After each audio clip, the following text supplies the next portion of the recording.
In this video, I'll show you how to turn ChatGPT into a professional freelance proposal writing assistant to help you win more clients. Let's get started. I begin by pasting a detailed set of instructions to define my assistant's persona, ensuring it adopts a professional yet conversational tone while avoiding generic filler phrases. ChatGPT confirms it's ready to go and provides a structured framework for how it will handle every proposal, focusing on personalized openings and clear value positioning.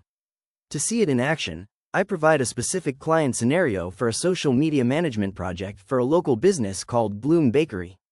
The assistant generates a comprehensive proposal that highlights my relevant experience and outlines a strategic 3-month plan to grow their brand. It does a great job of keeping the tone friendly and focused on local impact, making the offer feel both professional and approachable.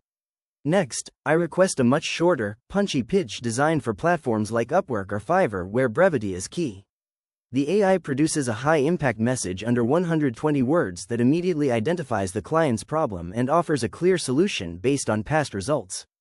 Finally, I ask the assistant to review and polish a proposal draft to make sure the language is as strong as possible. It returns a refined version with a detailed breakdown of what was changed and why, explaining how it sharpened the focus on the client and improved the call to action. This setup ensures every outreach I send is polished, professional, and ready to convert. If you found this walkthrough helpful for personalizing your own AI workflow, please consider liking the video and subscribing for more quick tips and tutorials.